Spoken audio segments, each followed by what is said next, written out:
नमस्कार, मैं हूं आपके साथ प्रगति और आप देख रहे हैं टोटल टीवी। बहुत बहुत स्वागत है आप सभी का हमारे खास कार्यक्रम बड़ी बहस में। हरियाणा में अब भ्रष्ट अधिकारियों पर गाज गिरने वाली है। दरअसल अब बिना रिश्वत काम नहीं करने वाले अधिकारियों पर शिकंजा कसने की तैयारी है। भ्रष्ट अधिकारियों पर एक्शन होगा। हरियाणा के सरकारी दफ्तरों में बिना रिश्वत काम नहीं करने की आदत वाले अधिकारियों और कर्मचारियों की शिकायत तेजी से बढ़ने लगी है। लोगों का आरोप है कि कई अधिकारियों कर्मचारियों की आदत है कि बिना रिश्वत लिए वो काम ही नहीं करते हैं। ऐसे अधिकारियों कर्मचारियों को लेकर अब एक्शन की तैयारी है। एसीबी ने यह तैयारी कर ली है। ऐसे अधिकारियों और कर्मियों की संख्या 190 पहुंच गई है। इनकी सूची तैयार कर राज्य सतर्कता और भ्रष्टाचार निरोधक ब्यूरो मुख्यालय ने सभी जिलों को स्थानीय यूनिट को भेजकर कार्रवाई शुरू करने के निर्देश दे दिए हैं। सबसे ज्यादा भ्रष्टाचार की शिकायत राजस्व विभाग, पुलिस विभाग, स्वास्थ्य विभाग, शहरी स्थानीय निकाय, खाद्य और उपभोक्ता मामले के विभाग, बिजली विभाग, आबकारी और कराधान विभाग, तमाम मामलों के विभागों में ये शिकायत दर्ज की गई हैं, जहां पर तमाम ऐसे अधिकारी हैं जो बिना रिश्वत लिए काम नहीं करते हैं। लेकिन अब इन सभी पर शिकंजा कसने की तैयारी है। ऐसे में तमाम सवाल खड़े होने लगे हैं। क्या भ्रष्ट अधिकारियों पर शिकंजा कसा जाएगा और कसा जाएगा तो कब तक? क्योंकि भ्रष्ट अधिकारियों की संख्या दिन पर दिन बढ़ती जा रही है। क्या भ्रष्ट अधिकारियों पर शिकंजा कसने के बाद भ्रष्टाचार पर लगाम लगेगी?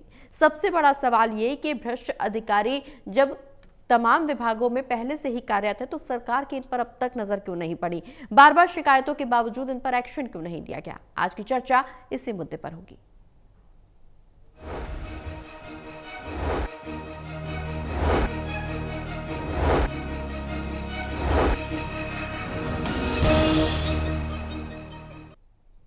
तो भ्रष्ट अधिकारियों पर शिकंजा कसने की तमाम तैयारियां की जा रही हैं। गैंगस्टर पर ऑपरेशन के बाद प्रदेश सरकार रिश्वतखोर कर्मचारियों और अधिकारियों की धरपकड़ के लिए एक इंजेक्शन लॉन्च कर रही है।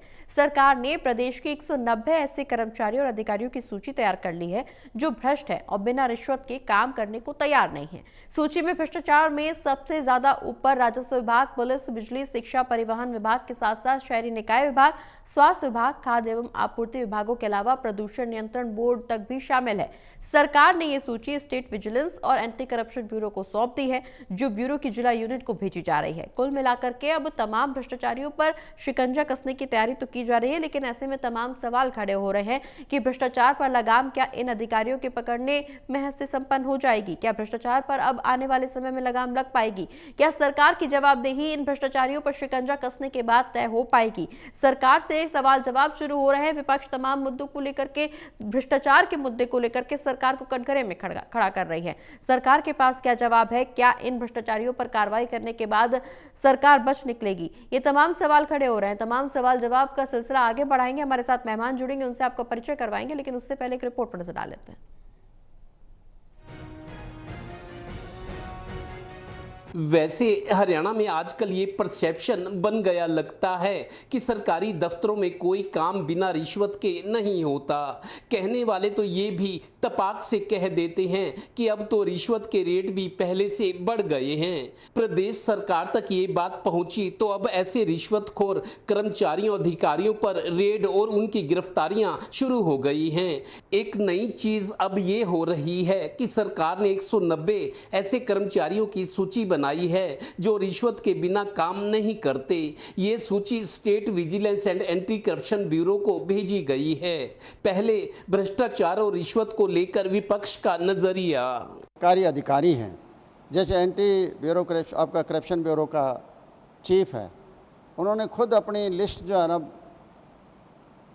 कहा है कि ये लिस्ट हमने बना ली है जो भ्रष्ट अधिकारी हैं, भ्रष्ट कर्मचारी उनकी, और अब हम उनको पकड़ेंगे। इसका मतलब है कि भ्रष्टाचार ज़बरदस्त फैला हुआ है, क्योंकि उन्होंने बहुत बड़ी संख्या बताई है जो लिस्ट बनाई है।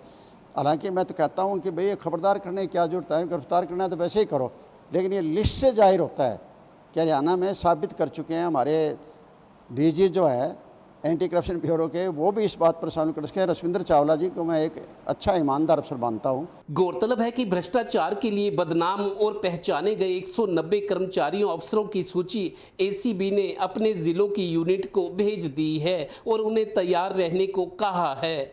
इस सूची में सबसे भ्रष्ट विभागों के नाम राजस्व विभाग, पुलिस, स्वास्थ्य विभाग, शहरी स्थानीय निकाय, बिजली विभाग, food and civil supply, excise, HSVP, वन विभाग, शिक्षा विभाग, प्रदूषण नियंत्रण बोर्ड, सिंचाई और न्यायिक विभाग शामिल हैं। बात भ्रष्टाचार की चली है तो HSVP यानी हरियाणा शहरी विकास प्राधिकरण का भ्रष्टाचार तो आजकल सेवाएं ऑनलाइन होने के बावजूद बढ़ गया है। पानीपत HSVP दफ्तर में भ्रष्टाचार और गड़बड़ियों की शिकायतों पर तो कई कर्मचारियों के तबादले हुए हैं। एक जेई को सस्पेंड किया गया है। हालांकि यहां सहायक संदीप दैया का नाम तबादला सूची में नहीं है। अब पानीपत HSVP में कई और पर भी एक्शन की तैयारी है। यानी औद्योगिक नगरी पानीपत में अथॉरिटी दफ्तर मीडिया की सुर्खियां बना हुआ है। Total news Haryana bureau. तो भ्रष्टाचार के खिलाफ सीएम सैनी की सरकार एक्शन मोड में नजर आ रही है। रिश्वतखोर और रिश्वत पर लगाम लगाने के लिए तमाम तरह के एक्शन लेने की सरकार की तरफ से तैयारी की जा रही है। रिश्वतखोर सरकारी अफसरों पर हंटर चलाने की तैयारी में है। दरअसल हरियाणा में 100 अधिकारियों कर्मचारियों की सूची तैयार की गई है जो सरकारी दफ्तरों में रिश्वत लेकर के काम करते हैं। इनकी लगातार शिकायतें मिल रही थी। लोगों ने तमाम आरोप लगाए। लोगों का आरोप कि बिना रिश्वतखोरी के अब सरकारी विभागों में काम करवाना मुश्किल होता जा रहा है। ऐसे में अब सरकार की तरफ से एक्शन लेने की कवायद तेज हो गई है। सूची तैयार कर ली गई है, रिपोर्ट बना करके आगे भेजी जा रही है और इन तमाम भ्रष्टाचारियों पर एक्शन लेने की कवायद भी आगे आने वाले समय में तेज होती हुई नजर आएगी। सवाल जवाब तमाम सवाल खड़े हो रहे। सवाल जवाब के सिलसिले को आगे बढ़ाएंगे। हमारे साथ मेहमान जुड़े हुए हैं associate editor Devendra Kathuria ji, associate editor doctor Mahesh Kumar ji और वरिष्ठ पत्रकार वीरेंद्र सोनी जी। आप सभी का बहुत बहुत स्वागत है। सभी के साथ चर्चा की शुरुआत करेंगे, लेकिन सबसे पहला सवाल देवेंद्र जी आपसे, रिश्वतखोरी और रिश्वतखोरों पर लगाम लगाने के लिए सरकार की तरफ से एक्शन तो ले लिया गया है, सूची तैयार कर ली गई है, सूची को आगे बढ़ा भी दिया गया और इन रिश्वतखोरों पर अब एक्शन लेने की तैयारी भी तेज हो गई है। लेकिन सवाल ये कि आखिर इतने लंबे समय से जब शिकायतें बार बार मिल रही थी तो अभी तक भ्रष्टाचारियों पर नकेल क्यों नहीं कसी गई? क्योंकि भ्रष्टाचार, जीरो टॉलरेंस, ये तमाम दावे सैनी सरकार के तमाम भाषणों में देखने को मिलते हैं। सीएम सैनी जब जब भाषण देने पहुंचते हैं इन मुद्दों का जिक्र लगातार किया जाता है, लेकिन बावजूद इसके भ्रष्टाचारियों की शिकायतें बार बार सामने आ रही हैं। लोगों का आरोप है कि सरकारी विभाग में अब बिना रिश्वत के काम कराना मुश्किल हो गया है। देखिए, प्रगति कहते हैं पानी जब गर्दन तक आ जाता है तब बचाव के तरीके निकाले जाते हैं कि कैसे बचा जाए। दरअसल भ्रष्टाचार को लेके बहुत समय, देखिए 12 साल तो हो गए बीजेपी सरकार। 2014 में कांग्रेस सरकार गई थी अक्टूबर में, और अक्टूबर में बीजेपी सरकार आई थी। मनोहर लाल जी मुख्यमंत्री बने, 9.5 साल तक रहे, दूसरा कार्यकाल पूरा नहीं हुआ उनका। तो आपको बता दूं, जब 2014 से पहले 2013 में बीजेपी की हवा चली, मोदी जी का प्रादुर्भाव था, इंडियन पॉलिटिक्स में, भारतीय राजनीति परिदृश्य में नरेंद्र मोदी का नाम उभर कर आया। और उस वक्त 2013 में एक के बाद एक घोटाले सामने आ रहे थे। कोल घोटाला, 2G स्पेक्ट्रम, कॉमनवेल्थ घोटाला, DLF वाला मामला जो रॉबर्ट वाड्रा से जुड़ा था। तो उससे लोगों को ऐसा लगा था जैसे बीजेपी, मोदी जी कॉलेजों में पूर्व सैनिकों की रैली सबसे पहले सितंबर 2013 में रेवाड़ी में हुई थी। उन्होंने कहा था 1 पेंशन 1 रैंक 1 पेंशन देगी। बहुत सारी लोगों को लगा था कि एक देवता धरती पर उतरा है, क्योंकि बिल्कुल ऐसा माहौल बना था। तो तब बीजेपी ने और चीजों के अलावा 2 नारे दिए थे जो लोग बहुत आकर्षित हुए थे हरियाणा में, good governance and zero tolerance at corruption. ये 2 बड़े नारे थे जिससे आम लोग, जो लोग, क्योंकि तब कांग्रेस के भ्रष्टाचार सामने आ रहे थे, हालांकि अब जाकर बहुत सारे मामलों को तो फाइल कर दिया गया, भ्रष्टाचार हुआ ही नहीं, ये चीजें आई थी सामने। तो तब गुड गवर्नेंस की जहां तक बात थी, देखिए सेवाएं ऑनलाइन हरियाणा में हुई हैं। आज की डेट में 456, 460 या इससे भी प्लस जो सरकारी स्कीम्स हैं, योजनाएं हैं, सेवाएं हैं, सब्सिडी है, अप्लाई करने के पोर्टल है, 450 से ज्यादा सरकारी सेवाएं ऑनलाइन है। देखिए उससे गुड गवर्नेंस तो हुआ है, फायदा हुआ है ऑनलाइन सेवाओं का। जो पढ़े लिखे लोग हैं अब उनको दफ्तरों में नहीं जाना पड़ता, अपने ऑफिस में, घर में बैठ के वो ऑनलाइन काम करते हैं। दूसरा बड़ा वायदा जिसने अट्रैक्ट किया था लोगों को, क्योंकि तब भ्रष्टाचार का शोर था, जब 2014 में लोकसभा विधानसभा चुनाव नहीं हुए थे, तब ये नारा था जीरो टॉलरेंस एट करप्शन। लेकिन इस दूसरे नारे पर मेरे को लगता है मनोहर लाल जी ने एक बार कहा था जब मुख्यमंत्री थे कि भ्रष्टाचार 35% था, अब 19% रह गया है। अब भ्रष्टाचार का भी कोई पैमाना ऐसा है जिससे पता लगे 37% से 19% पर आ गया है। बिल्कुल, भ्रष्टाचार में कमी आई है। अब लोग, कर्मचारी रिश्वत लेने से डरते हैं। भ्रष्टाचार में कमी आई है लेकिन खत्म नहीं हुआ, और कई बार तो लोगों में एक परसेप्शन बना हुआ है, किसी से बात कर लो, तहसील में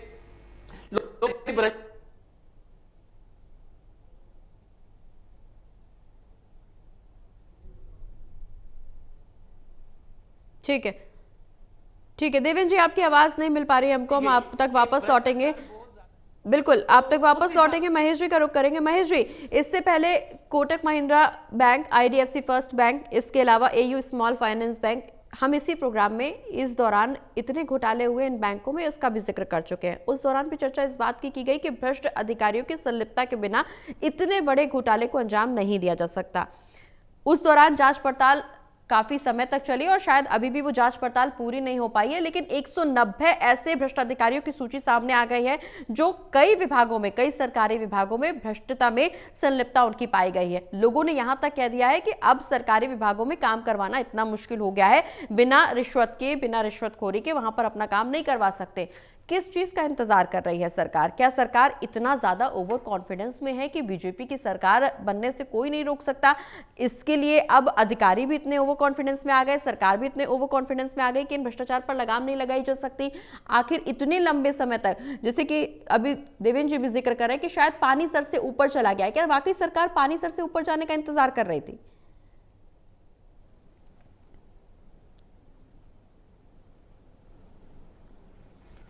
देखिए प्रगति, अगर स्पष्ट तौर पर कहूं तो 21 साल के पत्रकारिता के जीवन में मैंने कई सरकारें देखी, लेकिन जितना भ्रष्टाचार हरियाणा में आज की तारीख में देखने को मिल रहा है, मैं कह सकता हूं कि बीते 21 सालों में मैंने तो इतना भ्रष्टाचार कभी नहीं देखा। लगता है कि सरकार की कुर्सी पर जो भी बैठा है वो लूटने का, ठगने का कोई मौका नहीं चूक रहा। और मैं किसी एक अधिकारी, किसी एक कर्मचारी की बात नहीं कहता, और यह भी नहीं है कि 100% कर्मचारी जो है वो पूरी तरह भ्रष्ट है या बेईमान है, 100% जो अफसर है वो भ्रष्ट या बेईमान है। लेकिन ये मानकर चलिए कि तादाद काफी बढ़ चुकी है जो भ्रष्टाचार के बिना काम नहीं करते। यहां पर एक फेरिस्त की बात आप कर रहे हैं, 109 कर्मचारियों और अधिकारी की बात आप कर रहे हैं जो बिना रिश्वत के, बिना भ्रष्टाचार के अपने सरकारी कामकाज को, अपनी ड्यूटी को अंजाम नहीं देते। मैं ये मानता हूं कि कम से कम 10,000 कर्मचारी हरियाणा के ऐसे हैं जो बिना पैसा लिए कोई काम नहीं करते, और किसी का भी आप फोन करवा लीजिए, किसी की भी आप सिफारिश करवा लीजिए, आपके जायज काम को भी तब करेंगे जब आप उन्हें पैसा सौंप देंगे, वो जो चाहते हैं वो कर देंगे, उसके बाद ही आप किसी काम की उम्मीद कर सकते हैं। और इसके लिए अकेले नायब सिंह सैनी जिम्मेदार नहीं है। ये मानकर चलिए कि पूरी की पूरी व्यवस्था ऐसी हो चुकी है जहां सरकार की कुर्सी पर बैठने वाला ये मानता है कि वो सर्वोत्तम है, जहां सरकार की कुर्सी पर बैठने वाला ये मानता है कि वो आउट ऑफ द वर्ल्ड वाली फीलिंग लिए हुआ है। और ये फीलिंग कहां से आई? देखिए, मेरिट पर नौकरियों की बात सरकार की तरफ से कही गई। अब क्लर्क से लेकर और क्लास 2 और क्लास 1 उसमें राजस्व विभाग के अधिकारी भी हैं, उसमें तमाम HSVP के अधिकारी भी हैं, कर्मचारी भी हैं। आप छोटे से छोटे पर आ जाइए, यानी ग्रुप डी पर आ जाइए। अगर आपको हरियाणा शहरी विकास प्राधिकरण के किसी भी दफ्तर से अगर आपकी कोई प्रॉपर्टी है जो 10 साल, 20 साल, 30 साल पहले आपके पिता ने खरीदी थी, आपके परिवार ने खरीदी थी, अब उसमें कोई आप अमेंडमेंट करना चाहते हैं, यानी ऊपर कोई कमरा बनाना चाहते हैं, कुछ और करना चाहते हैं, आपको किसी एक डॉक्यूमेंट की फोटोस्टेट की जरूरत पड़ेगी, और वो HSVP के दफ्तर में जो मेन फाइल है उसमें वो हासिल हो सकती है, बड़ी आसानी से हासिल हो सकती है। लेकिन आप उस तक कभी नहीं पहुंच सकते जब तक कि उसका अटेंडेंट जो है, यानी उस स्टोर का जो अटेंडेंट है, उसको आप 1,000 रुपए नहीं देंगे, 2,000 रुपए नहीं देंगे, तो आप अपने प्रॉपर्टी की उस फाइल की किसी भी डॉक्यूमेंट की फोटोस्टेट हासिल नहीं कर सकते। ये मैं न्यूनतम स्तर की बात कर रहा हूं। अब आप इससे ऊपर आ जाइए। जिक्र किया जाता है कि यहां ऑनलाइन जो सुविधाएं हैं वो कर दी गई है। हरियाणा का प्रदेश के अंदर ये तमाम सर्विसेज जो है ऑनलाइन कर दी गई है, और बड़ी हंसी आती है उस लिस्ट को देखकर, जब ये लगता है कि अच्छा, ये तमाम सुविधाएं अगर ऑनलाइन कर दी गई हैं तो हरियाणा में तो भ्रष्टाचार जड़ मूल से खत्म हो गया होगा, फिर तो आम जनता का तो कभी भ्रष्टाचार से पाला पड़ता ही नहीं होगा। लेकिन ये मानकर चलिए, आप ऑनलाइन अप्लाई तो कर सकते हैं, लेकिन आप ऑनलाइन पास नहीं करवा सकते, क्योंकि उसमें बहुत सारे जो क्लोज है, उसमें कहीं ना कहीं किसी एक क्लोज में आपको ऑब्जेक्शन लगा दिया जाएगा, आपकी फाइल वहीं फंस जाएगी और आपका जवाब आएगा रिजेक्टेड। तो रिजेक्टेड को अगर आपने एक्सेप्टेड में तब्दील करवाना है तो फिर दफ्तर तक जाना पड़ेगा, उसके अलावा कोई विकल्प नहीं है। आपको याद होगा कि रजिस्ट्रियों में भी ऑनलाइन व्यवस्था कायम करने की कोशिश की गई थी कोरोना काल में, जिस वक्त काफी बड़ा जो रजिस्ट्री घोटाले का जिक्र किया जा रहा था, उस वक्त ये बात सामने आई थी और तब फेसलेस करने की बात कही गई थी और तब ये कहा गया था कि सिर्फ तहसीलदार ही रजिस्ट्री क्यों करेगा, फिर एसडीएम भी कर सकता है, फिर कुछ अन्य अधिकारियों को भी जिम्मेदारी या कहें कि अधिकार दे दिया गया था कि वही रजिस्ट्री कर सकते हैं, सिर्फ तहसीलदार ही क्यों, क्योंकि तहसीलदार इतने बदनाम हो चुके थे कि फिर एसडीएम को भी जिम्मेदारी दी गई। लेकिन क्या आपने सुना कि भ्रष्टाचार में कहीं कोई कमी आई हो? क्या आपने सुना कि हरियाणा में रजिस्ट्री अगर करवानी है तो बिना नजराने यानी बिना भ्रष्टाचार के पैसे के आप वो करवा सकते हैं? क्यों नहीं हो सकती? क्योंकि आपके बहुत सारे डॉक्यूमेंट्स की आपको जरूरत पड़ने वाली है, बहुत सारी एनओसीज की आपको जरूरत पड़ने वाली है। जब तक आप नहीं मिलेंगे तब तक एक्सेप्टेंस नहीं आएगा, कोई ना कोई एक डॉक्यूमेंट आपका रिजेक्ट कर दिया जाएगा और आप इंतजार करते रहिए। वो एक्सेप्ट तब तक फाइल नहीं की जाएगी जब तक आप वो नजराना जो आपका बनता है वो आप अगर उस रजिस्ट्री के हिसाब से देखिए 1 एकड़ की है तो उसके हिसाब से, 10 एकड़ है तो उसके हिसाब से, 50 एकड़ है तो उसके हिसाब से, आपका फ्लैट है तो उसके हिसाब से, प्लॉट है तो उसके हिसाब से, आपका किसी अवैध कॉलोनी या छोटी मोटी कॉलोनी में कहीं प्लॉट है तो उसके हिसाब से, अगर बड़े सेक्टर में है तो उसके हिसाब से टैरिफ पूरा का पूरा भ्रष्टाचार को लेकर बनाया गया है। तो ये मानकर चलिए कि अभी नियुक्तियों पर मैं बात कर लेता हूं। नियुक्तियों की जहां तक आप बात करेंगे तो आपको बहुत सारी जो सक्सेस स्टोरीज हैं वो आपको हरियाणा में पढ़ने को मिलेगी। कहां? डी ग्रुप में। डी ग्रुप में आपको ये पढ़ने को मिलेगा कि माता पिता जो है साफ सफाई करते थे, माँ जो है घरों में बर्तन मांजा करती थी। हो सकता है कि अपर लेवल पर भी यानी क्लास 1 और 2 में भी आपके सामने सक्सेस स्टोरीज ला दी जाएं। लेकिन हरियाणा के अगर कुछ जिलों को मैं छोड़ दूं तो ज्यादातर जिलों में हरियाणा में सरकारी गवर्नमेंट यूनिवर्सिटीज हैं। इन गवर्नमेंट यूनिवर्सिटीज में आप पता कीजिए 1.5 लाख, 2 लाख, 2.5 लाख की सैलरी लेने वाले लोग कौन है। आपको सरकार की ईमानदारी आसानी से समझ में आ जाएगी, सवाल करने की जरूरत भी आपको नहीं पड़ेगी। जरा थोड़ा सा आप अतीत उनका झांकने की कोशिश करेंगे तो आपको बिल्कुल उभरती हुई कलर्ड एक इमेज जो है वो सामने आ जाएगी कि ये 1 लाख, 1.5 लाख, 2.5 लाख की सैलरी लेने वाले लोग कौन हैं, जिनका स्ट्रेस लेवल न्यूनतम है और सुविधाएं जो है सरकार से मिलने वाली, आपको एक शानदार बहुत बड़ी कोठी मिलेगी, आपको 2-2.5 लाख की सैलरी मिलेगी और ये मेरिट में कहां एग्जिस्ट करते हैं वो भी जरा पता कर लीजिएगा। बहुत आसान है ये समझना कि डी ग्रुप में तो ईमानदारी मिल रही है, लेकिन उससे ऊपर की ईमानदारी आप कहां ढूंढ रहे हैं ये समझना ज्यादा मुश्किल नहीं होगा। और उसके बाद ये कहूंगा कि कर्मचारी से लेकर अधिकारी तक लूटने का कोई मौका नहीं चूक रहे। अब सरकार 109 की लिस्ट बना रही है, सरकार को कम से कम 10,000 की लिस्ट बनानी चाहिए थी। बिल्कुल, निश्चित रूप से सवाल तो तमाम खड़े हो रहे सोनी जी, क्योंकि जिस तरह से रिश्वतखोरी पर सरकारी अफसरों पर हंटर चलाने की सैनी सरकार तैयारी कर रही है, दावे भी कर रही है। बिना भ्रष्टाचार की सरकार का दावा केंद्र सरकार की तरफ से भी किया जाता है, जीरो टॉलरेंस की नीति अपनाने का दावा राज्य सरकार की तरफ से भी किया जाता है। कई बार हमने प्रधानमंत्री नरेंद्र मोदी को भी अपने भाषणों में भ्रष्टाचार पर लगाम लगाने को लेकर के जिक्र करते हुए सुना और यही दावे सीएम सैनी भी करते हुए नजर आते हैं। लेकिन इन्हीं के नाक के नीचे इतने लंबे अरसे से भ्रष्टाचार हो रहा है और सरकार इससे अवगत नहीं है, ये कैसे संभव मान लिया जाए? देखिए, मंच पर भाषण देते समय ये बातें अच्छी लगती हैं, लेकिन धरातल पर देखा जाए तो स्पष्ट है भाई ये भ्रष्टाचार पनपता क्यों है जी। भाई इसलिए तो पनपता है कि जो विधायक, मंत्री और जो सत्तारूढ़ दल से जुड़े लोग हैं वो अपने अवैध काम कराते हैं। जो वो अपने अवैध काम कराएंगे तो अधिकारी निश्चित रूप से अनुचित काम करेंगे। भाई अब जो स्थिति बनी हुई है, भारतीय जनता पार्टी का जो सुशासन का दावा था तब लोग इस पर हंसते हैं क्योंकि भ्रष्टाचार इतना पहले था नहीं जितना इस समय हो गया है। देखिए, मनोहर लाल जी के समय में फिर भी कुछ अंकुश था, अब तो निरंकुश हो गए हैं जी। अब देखिए, सरकार दावा करती है कि कर्मचारी को पकड़ लिया, लेकिन बड़े मगरमच्छों को तो पकड़ने की और कोई बयान दिया नहीं जाता। भाई अभी तक कोई बड़े मगरमच्छ तो पकड़े नहीं गए। देखिए, बैंक घोटाले को छोड़ दीजिए, वो अलग मामला था, लेकिन जिस तरह इससे आभास होता है कि अगर बैंक घोटाला ऐसे में अधिकारी, आगे से अधिकारी लिप्त हो सकते हैं तो क्या दूसरे मामलों में नहीं होंगे? बिल्कुल। और जो बैंक घोटालों में लिप्त थे, जिन जिन पदों पर रहे, उन्होंने पब्लिक डीलिंग की, क्या उसकी भी जांच हुई? क्या उसको जांच के दायरे में शामिल किया गया? तो ये एक बात है कि सरकार ने, हालांकि देखिए तंत्र तो बहुत विकसित किया हुआ है, सीएम विंडो भी बना रखी है, लेकिन क्या वहां सीएम विंडो में ईमानदारी से फैसले होते हैं क्या? वहां पर भी जो एमिनेंट पर्सन है उन पर भी आरोप लगते हैं। और जो सरकार ने जन समाधान शिविर शुरू किए हैं, वहां क्या लोगों की शिकायतों का निपटारा होता है? लोग जाते हैं, खाना पूर्ति हो जाती है। तो कुल मिला के देखा जाएगा कि चाहे पुलिस विभाग हो, आम आदमी की तो एफआईआर तक दर्ज नहीं होती। बिल्कुल। जो भी मामले होंगे, जो आर्थिक अपराध से जुड़े मामले होते हैं, उनमें पुलिसकर्मियों के अपने आर्थिक हित जुड़ जाते हैं, पुलिस अधिकारी इस बात की मांग करते हैं। तो ये एक महकमा नहीं है, चाहे कोई भी भाग ले दीजिए, जहां भी पब्लिक डीलिंग होगी वहां पर भ्रष्टाचार होगा ही होगा। पहले भी था, ऐसी नहीं है कि सिर्फ इसी सरकार में पनपा है, पहले भी था, अब ज्यादा हो गया है। और इसके लिए लोग भी खुद दोषी हैं, ये नहीं हम सारा दोष सरकार पर ही दे दें। बिल्कुल। कुछ लोगों पे भी इस पर हम, जो उनका दायित्व आता है, कुछ लोग अपनी औपचारिकताएं पूरी नहीं करते, तो वो उसकी औपचारिकताएं पूरी ना करने की अवधि में कोई अपना पक्ष फेवर चाहने के लिए जो भी अनुचित काम कराते हैं, अनुचित काम के ही पैसे देते हैं। और कई बार जो काम होता है वास्तविक रूप से सही होता है, लेकिन उसके लिए भी परेशान किया जाता है। तो सरकार ने ऑनलाइन सर्विसेज शुरू की हैं, लेकिन उसका कितना लाभ है? आम आदमी को तो इसका लाभ है ही नहीं। और जब प्रॉपर्टी आईडी के हरियाणा में कितने घोटाले हुए हैं, अब सरकार जागी है कि प्रॉपर्टी आईडी बनवाने में, मार्किंग में, और इसमें अब स्थायी कर्मचारियों की नियुक्ति की जाएगी।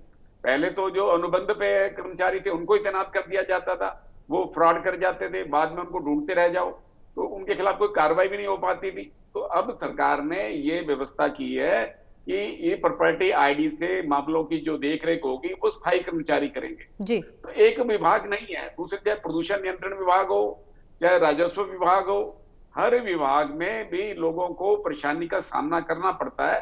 हाँ, सरकार अपने इरादे स्पष्ट करती रहती है, लेकिन मंत्री भी लाचार हैं। मंत्रियों को भी मालूम है कहाँ भ्रष्टाचार है। कुछ लोग जो है मंत्री से मिले कि उनके विभाग में भ्रष्टाचार है, अधिकारी पैसे मांग रहा है, तो मंत्री भी चुप हो गए। उन पर कार्रवाई करने की बजाय जब उनके निर्वाचन क्षेत्र के लोग उनको मिल रहे हैं और शिकायत दे रहे हैं, तो मंत्री भी लाचार है, मंत्री ने भी कोई कार्रवाई नहीं की। आखिर क्यों कार्रवाई नहीं की? जी। भाई कहीं ना कहीं तो ये पक्षपात आता ही है। तो ये कई मामले ऐसे हैं, क्योंकि जब लोग भी अनुचित काम कराएंगे तो दूसरे को भी अवसर मिलेगा। तो इसके लिए लोग भी उतने दोषी है और जनप्रतिनिधि भी दोषी है, और जनप्रतिनिधि भी अनुचित काम कराते हैं। तो इसलिए जो है भ्रष्टाचार पनप रहा है, और बीजेपी के कई पदाधिकारी भी पकड़े गए और उनको पार्टी से निकाला भी गया है। लेकिन इसके बावजूद भी अब सत्तारूढ़ दल की तरफ लोगों का झुकाव है। हर आदमी बीजेपी में शामिल होना चाहता है, क्योंकि उसको पता है कि बीजेपी में रहकर ही वो अपने काम करा सकते हैं जो अनुचित काम होते हैं। ठीक है। तो इसकी आड़ में कई लोग उचित फायदा भी उठाते हैं। बिल्कुल। लेकिन भारतीय जनता पार्टी का अपना तंत्र है, और ये अपेक्षा की जानी चाहिए कि पार्टी अपने कार्यकर्ताओं के फीडबैक के आधार पर ही जो है इसके ऊपर अंकुश लगाएगी। क्योंकि सरकार में कभी ये तो पक्ष जाना नहीं जाता, कि लोगों से ये जाना नहीं जाता कि ये भ्रष्टाचार कितना चल रहा है, इस मामले में तो बातचीत नहीं की जाती। तो इस स्थिति पर अंकुश लगाने की आवश्यकता है। बिल्कुल, निश्चित रूप से कतुरे जी, बेहद कम समय की कमी है, कम शब्दों में अपनी बात सामने रखेगा। जिस तरह से सूची तैयार की गई है, क्या इसके बाद जो भ्रष्ट अधिकारियों पर जो एक्शन लिया जा रहा है, क्या इससे भ्रष्टाचार में कोई कमी आएगी? देखिए प्रगति, कोशिश तो हो रही है, लेकिन बिल्कुल वैसा होगा जैसा सरकार दावा करिए सोच रही है नहीं होगा। दूसरा आपको बताऊं, जहां भ्रष्टाचार ज्यादा है, जो पब्लिक डीलिंग डिपार्टमेंट है, 5 है मेरे हिसाब से। सबसे ज्यादा भ्रष्टाचार कहां है? HSVP, हरियाणा शहरी विकास, हुडा सेक्टर्स के जो प्लॉट है, करोड़ों के प्लॉट है, लेन देन होता है बड़ा। उसके अलावा बिजली निगम, नगर निगम बहुत भ्रष्टाचार है। और जो सेल टैक्स वाला, GST वाला दफ्तर है, और एक आध और ऐसा दफ्तर है जहां पब्लिक डीलिंग होती है। तो ये भ्रष्टाचार ज्यादा है। जो 190 कर्मचारी अधिकारियों की बात हो रही है, ये तो एक वो है जिनके बारे में एस्टेब्लिश है कि हाँ ये करते हैं। बिल्कुल। लेकिन अब से इनके अलावा तो मेरे को लगता है संख्या हजारों में हो सकती है। और एक बात और प्रगति, जो लोग बीजेपी में शामिल हो रहे हैं पिछले कुछ सालों से, वो यही नहीं है कि इस लालच में आ रहे कि हमारे काम होते रहे। बहुत सारे लोग ऐसे हैं जो दूसरी तरह के इलीगल काम करते हैं। उनको लगता है कि बीजेपी में रहेंगे तो कवर मिलता रहेगा, उनके खिलाफ एक्शन नहीं होगा। ऐसे नेताओं की भी कमी नहीं है। बिल्कुल निश्चित रूप से भ्रष्टाचार है। बिल्कुल निश्चित रूप से ये भी एक भ्रष्टाचार है। हालांकि सरकार की तरफ से तमाम कवायद तेज कर दी गई है, लंबी फेरिस्त तैयार कर ली गई है, भ्रष्टाचारियों पर लगाम लगाने की तैयारी सरकार की तरफ से शुरू कर दी गई है। लेकिन सवाल यही कि क्या इस महज फेरिस्त बनाने से भ्रष्टाचारियों पर लगाम लग पाएगी? क्या आगे आने वाले समय में भ्रष्टाचार कम हो पाएगा? सरकार की तरफ से जीरो भ्रष्टाचार को लेकर के, जीरो करप्शन को लेकर के तमाम दावे जरूर किए जाते हैं, लेकिन ये दावे कितने धरातल पर उतर पाएंगे और कितनी सच्चाई इसकी निकल करके सामने आ पाएगी, एक बड़ा सवाल बना हुआ है। बहुत बहुत शुक्रिया आप सभी का चर्चा में शामिल होने के लिए। आज की बड़ी बहस में फिलहाल इतना ही। छोटे से ब्रेक के लिए रुक रहे हैं, जल्द वापस आ रहे हैं।